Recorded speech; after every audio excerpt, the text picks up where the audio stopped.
Hello and welcome again to Religion in America. We're looking at Modern America 1, and we will be focusing on the maturing of Roman Catholicism. So far in this course, we've talked about how Catholicism impacted New Spain, and that ends up becoming a part of the United States, how it impacted New France, and how that becomes a part of the United States. We talked about how Baltimore was a place among the British colonies where we found a significant number of Roman Catholics. But given the white Anglo-Saxon Protestant nature of early America, Catholics were not included in the first official census. We've talked about a history of discrimination in many ways against Roman Catholics, how when waves of immigrants came to the United States from Ireland and Italy and Germany, oftentimes there was Protestant um, reactions against these immigrants. And even today, with immigrants coming from Mexico and Guatemala and Honduras and places like that, we continue to see some of the same stereotypes. Um, so let's look at the modern era where we are focusing on. I'm going to share the screen here. Um,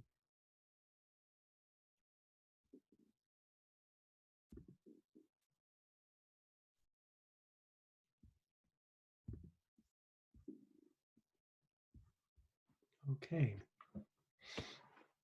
So 1908, Pope Pius X issued an apostolic constitution that recognized the United States no longer as a missionary status, but being in many ways equivalent to other nations like Italy and France that had a long Catholic history. The waves of immigrants, many of them Roman Catholic, that had been coming to the United States in the late 1800s, early 1900s, came to an end with the outbreak of World War I. After that, we see a much more restrictive immigration system. And moving on, we see that Catholic leaders in the United States are given more autonomy, more ability to address issues of local and national prominence. Prior to this, each bishop might have slightly different opinions, but in 1919, the National Catholic Welfare Council was authorized to speak on behalf of the entire Catholic Church in the United States, partially in an effort to unify that message from the various bishops. They addressed a lot of issues related to poverty and concerns for immigrants and other issues that we've already spoken about. After Vatican II, the Catholic Church again changed its structure slightly, and the National Conference of Catholic Bishops in the United States was granted even more autonomy. One of the criticisms of the Protestant Reformation was the notion that power in the Catholic Church came from the top, the Pope, cardinals, bishops, and the idea that power flowed down, knowledge flowed down. Increasingly, we see that with not just the Protestant Reformation, but the democratic revolutions taking place throughout the world, increasing emphasis on power coming from the bottom up. Vatican II minimizes some of the distinctions between Catholic clergy and laity, and it also begins to empower excuse me, Catholics outside of the Vatican.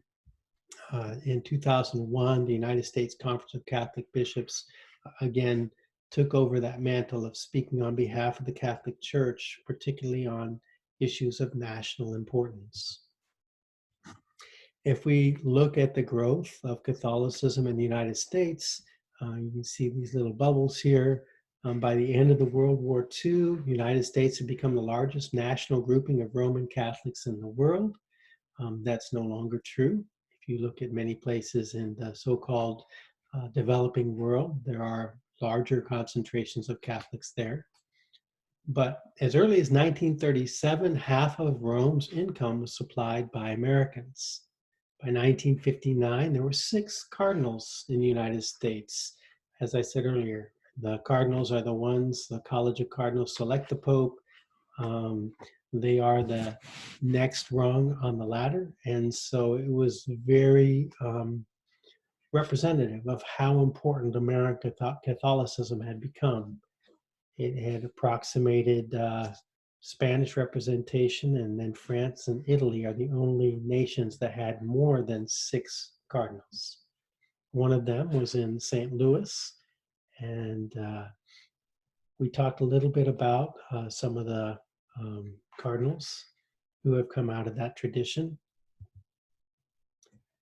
Another way of looking at Catholicism in the United States is by looking at how it became more mainstream. 1928, Alfred E. Smith was the first Catholic to win a major political party nomination. He was the Democratic nominee to run for president. He lost. 1960, John F. Kennedy is the only Catholic to ever be elected president of the United States. And when he ran for office, there were people who insisted that you cannot vote for a Catholic because Catholics cannot think for themselves. They're anti-democratic. If you vote for him, you'll be voting for the Pope. You hear lots of Protestants, particularly in the South, making such arguments. However, he was able to win, but that did correspond with an increasing number of people in the South beginning to identify themselves as Republicans. The most recent election was John Kerry, representing the Democratic Party. Notice that all 3 times that a Catholic has won, it has been a Democratic Party. And we'll talk a little bit more about that, in part because today many people, when they think of Catholic, they think of abortion as certainly one of, if not the most important issues. And the Catholic Church today, its position aligns more closely with the Republican Party's position. Looking at modern Catholic social teaching, many people say that the papal document Rerum Novarum in 1891 begins the process of developing the Catholic Church's modern position. Notice some of these quotations from Rerum Novarum, pointing out that you saw in the Gilded Age immense wealth for a small number and deepest poverty for the multitude, and seeing things in terms of a struggle. The first task is to save the wretched workers from the brutality of those who make use of human beings as mere instruments for the unrestrained acquisition of wealth. Human beings work to live. We don't live to work, according to the Catholic Church. I do want to point out, however, that this is going to set the Catholic Church in a middle way that is going to reject laissez-faire capitalism, saying every person for themselves, there is no government social responsibility. It's also going to reject the collectivism of Marxism and communism, and argues against that consistently as well. Instead, the middle way is probably going to be a largely capitalistic structure with a safety net to help the poorest and the most vulnerable members of society. In fact, the Catholic Church will later embrace what is called a, quote, preferential option for the poor. The U.S. Catholic Bishops' Program of Social Reconstruction in the 19-teens also followed in this direction, opposing monopolies and child labor, supporting labor unions, minimum wage laws, arguing for something that's going to sound a lot like Social Security, system of social insurance against illness, invalidity, unemployment, and old age. Again, you see the language talking about the rights of human beings, whether they are workers, whether they are owners. But the laborer is a human being, not merely an instrument of production. The laborer has a right to a decent livelihood. Um, Notice the employer has a right to get a reasonable living out of his business, but he has no right to interest on his investment until his employees have obtained at least living wages. This is the human and Christian in contrast to the purely commercial and pagan ethics of industry. And they argue again, it's not just enough to say private charity can address all of these concerns. They argue, for example, that unemployment returning again and again is a sign of a deep failure, a systematic problem. And some of these views would not be very popular until after the Great Depression and the creation of some of the New Deal legislation. The Great Society, the War on Poverty. Notice that these were all programs largely associated with the Democratic Party, and for much of American history, there was a strong assumption that Catholics would be associated with, more likely to be associated with Republican ideas, particularly on the economy. Another classic coming from the American Catholic bishops was a document called The Present Crisis in 1933, which was again very pivotal in supporting New Deal legislation. Well, the Catholic Church, in addition to arguing for political responses, has opened up numerous hospitals, nursing homes, soup kitchens, homeless shelters. It's the largest charitable organization in the world.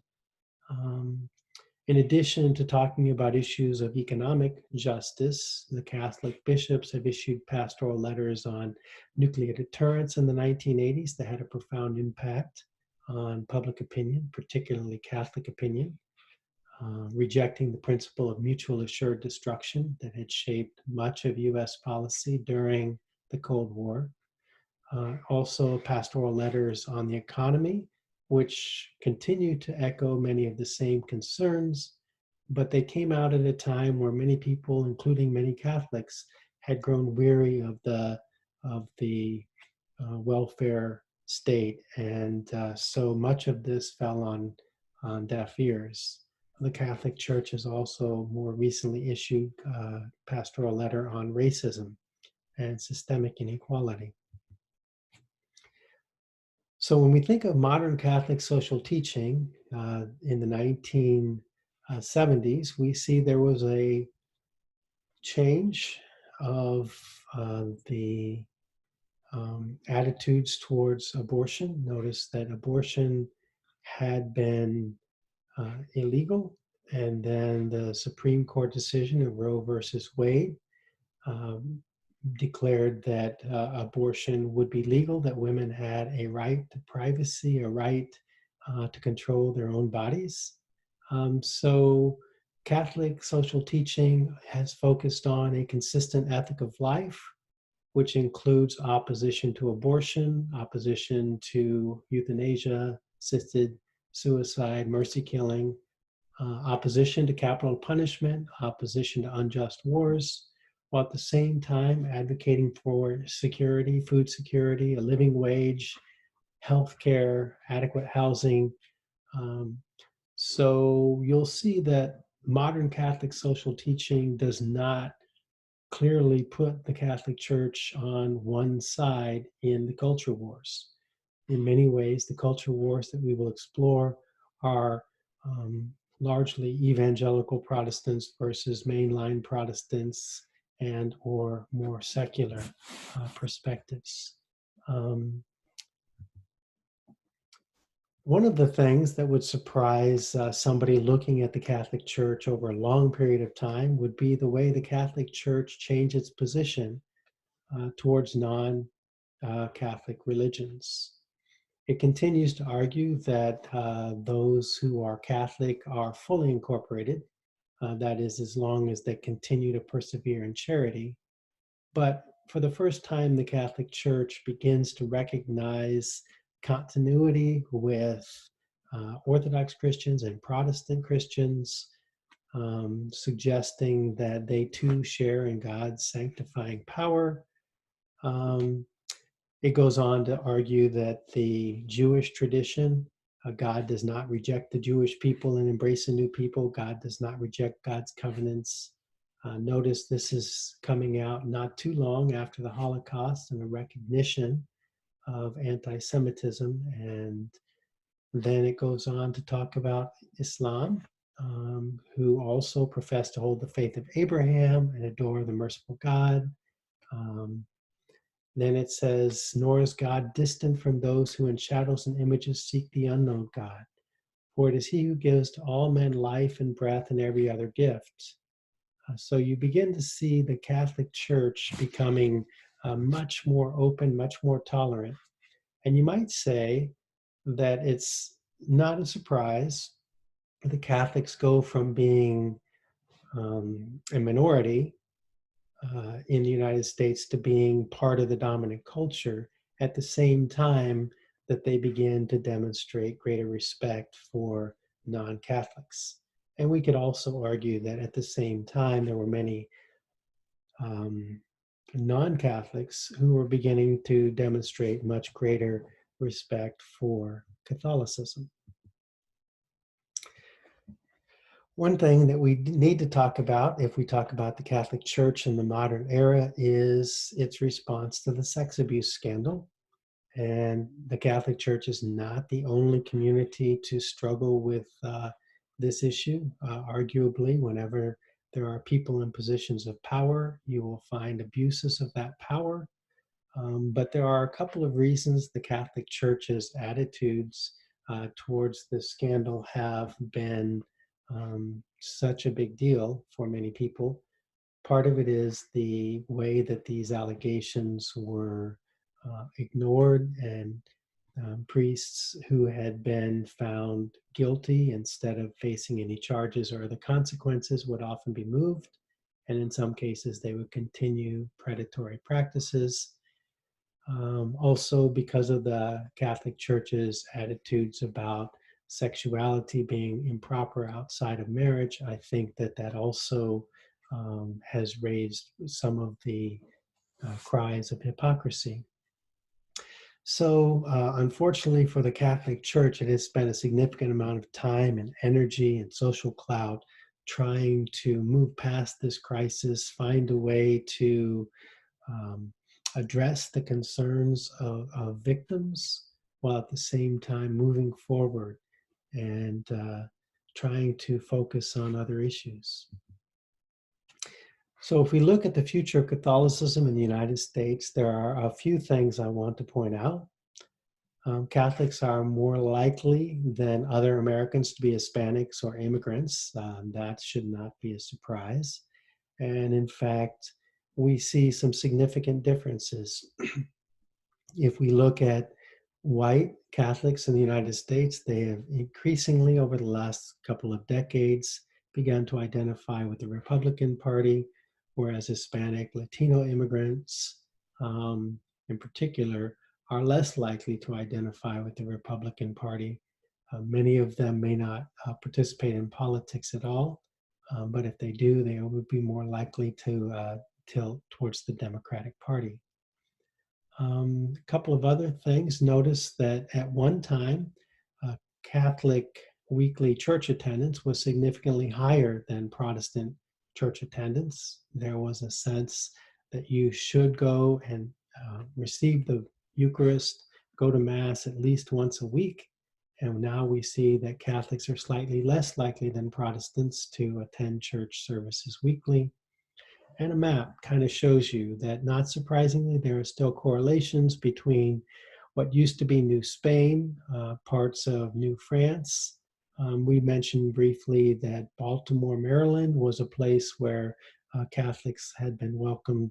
But notice, you can see geographically, the old Confederacy, there is relatively little Catholic influence compared to many other places in the United States. So there are some regional differences as well. Anyway, thank you very much. There's so much more we could say, but this is a decent start.